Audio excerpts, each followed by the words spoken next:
सभी को राम राम जी, सनातन धर्म की जय और सभी को साधुवाद। जो एलजी साहब को अधिक पावर्स मिली हैं, उसके बाद अलग अलग जो है रिएक्शंस हमारे कश्मीर के लीडर्स के आने शुरू हो चुके हैं। उमर अब्दुल्ला साहब का जो कहना है वो ये कहना है कि अब एक चीफ मिनिस्टर जो है वो एक रबर स्टैम्प की तरह होगा, जो कि एलजी से पूछे बिना किसी पियोन को भी जो है अपॉइंट नहीं कर सकता। यानी कि एलजी साहब की इतनी पावर्स होंगी कि सीएम की पावर्स कुछ भी नहीं है।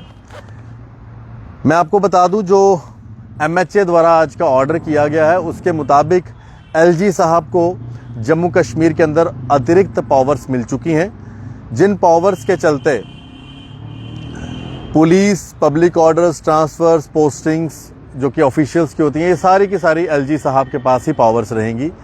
मैं आपको बता दूं, 370 खत्म होने के बाद जम्मू कश्मीर जो है यूनियन टेरिटरी में तब्दील कर दिया गया है और उसके बाद यहाँ पर एलजी साहब का जो है शासन चलता है।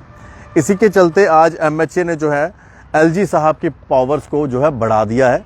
जिस तरह से ऐसा लग रहा है कि अगर आने वाले दिनों में इलेक्शंस होते हैं और यहाँ पर अगर सरकार भी बनती है तो वो सरकार ठीक उसी तरह से काम करेगी जैसी आज दिल्ली में भी काम कर रही है, कि एलजी की पावर्स जो है जैसे दिल्ली के चीफ मिनिस्टर से अधिक है, वैसे ही जो भी चीफ मिनिस्टर जम्मू कश्मीर की गद्दी पे बैठता है उसे उतनी पावर्स नहीं दी जाएंगी जितनी एलजी साहब को पावर्स दी जाएंगी। वैसे ऐसा पहली बार ही होगा अगर इलेक्शन होते हैं, तो नहीं होते फिर तो एलजी साहब के पास ही सभी पावर्स हैं। लेकिन एक बात बिल्कुल इसमें सत्य है कि यहाँ पर जो चीफ मिनिस्टर्स बने हैं ना, उन्होंने वैसे जम्मू कश्मीर पे ऊपर अपना ही राज चलाया है और अपनी ही मनमानियाँ भी की हैं, जिसको देखते हुए अब सेंटर ने जो ये मन बनाया है कि चीफ मिनिस्टर कोई भी बने लेकिन एलजी साहब के पास मेजर पावर्स दी जाएंगी, जिससे कि जम्मू कश्मीर का कंट्रोल रहेगा। क्योंकि आपने तो देख लिया जितने भी चीफ मिनिस्टर रहे हैं, ना ही कोई चीफ मिनिस्टर टेररिज्म पे कंट्रोल कर पाया, ना ही कोई चीफ मिनिस्टर यहाँ पर करप्शन पे कंट्रोल कर पाया। आज अगर इन सब चीज़ों के ऊपर कंट्रोल हुआ है, पत्थरबाजी पे कंट्रोल हुआ है, तो उसके पीछे आपको एलजी साहब का धन्यवाद करना ही पड़ेगा। क्योंकि अगर आज ये सब चीज़ें कंट्रोल्ड में आई हैं तो वो कंट्रोल में आई हैं इसी एलजी शासन में। तो अगर इनके पास पावर्स रहती है तो कम से कम जेएंडके का भला तो ज़रूर होगा। जो चीफ मिनिस्टर अगर कश्मीर का आता है तो आपको तो पता ही है क्या होता है, फिर सारे फंड्स कश्मीर में ही चले जाते हैं। यहाँ तक कि यहाँ बिजली भी नहीं मिलती, बिजली भी सारी कश्मीर को ही मिलती है। तो ये सब चीज़ें तो हमने देखी हैं। इसमें हमें अब किसी दिल्ली से या मुंबई से, यूपी से तो कोई मतलब कोई भी राज्य का व्यक्ति हो उसे तो ये चीज़ पता नहीं होगी, लेकिन हम जानते हैं कि यहाँ जितने चीफ मिनिस्टर्स आए हैं ये ऐसा ही हुआ है। मैक्सिमम पैसा डल में ही गया है। डल की सफाई, डल की सुंदरता, पैसा यहाँ मानसर में लगता ही नहीं था।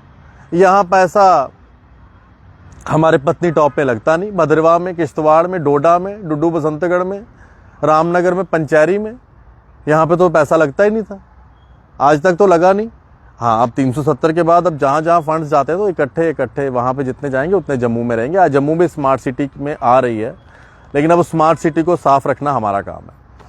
बाकी आपकी क्या राय है आप रख सकते हैं, लेकिन हमारे पूर्व चीफ मिनिस्टर उमर अब्दुल्ला साहब ने ये कहा है कि जो चीफ मिनिस्टर बनेगा वो रबर स्टैम्प की तरह होगा।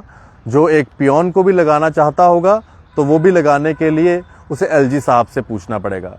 वैसे मैं भी हमारे जो पुराने चीफ मिनिस्टर्स रहे हैं, आपने आज तक जितने बंदे लगाए हैं सब कश्मीर के लगाए हैं, जम्मू के बड़े कम ही लगे हैं। वैसे तो अच्छी बात है कि उनसे पूछेंगे तो वो कहेंगे कि भाई 2 जम्मू के भी लगा दो, 2 कश्मीर के लगा दो। अगर नहीं पूछने वाले होंगे तो फिर वही होगा, जम्मू वाले बेचारे रह जाएंगे ऐसे ही। सच है, डाइजेस्ट करना पड़ेगा, ये सच है। अगर कोई इसको नहीं मानता तो वो उसकी गलत फहमी है, लेकिन ये सच है। जम्मू में कितनी नौकरियां मिली और कश्मीर में कितनी मिली ये सब जानते हैं। बाकी एलजी साहब को बहुत बहुत शुभकामनाएं। उनको जो ये अतिरिक्त जो पावर्स मिली हैं, जेएंडके के अंदर सुख शांति बनी रहे, पत्थरबाजी बंद रहे, टेररिज्म के ऊपर रोक लगी रहे, सेपरेटिस्ट अपना सर ना उठा सकें, उनके सर कुचला रहे, यही हम चाहते हैं। और पाकिस्तान के बारे में बात करने वाले भी सोच समझ के बोलें और उनकी मददगार, उनके ऊपर क्या क्या होता है जो अब हो रहा है, हमें वही एक्शन चाहिए। ऐसा नहीं ना हो कि आ जाएं फिर यहाँ पर फिर से वही चीफ मिनिस्टर और फिर जो आतंकवादियों के समर्थक हो उनको अपने दफ्तरों में बिठाया जाए और उनको शाबाशियाँ दी जाएं, ऐसा नहीं होना चाहिए ना। उनके घरों पर बुलडोज़र ही चलना चाहिए जो आतंकवादियों के समर्थक हैं, और वो एलजी साहब कर रहे हैं। धन्यवाद। राम राम। सत्य सनातन धर्म की जय। सभी को साधुवाद।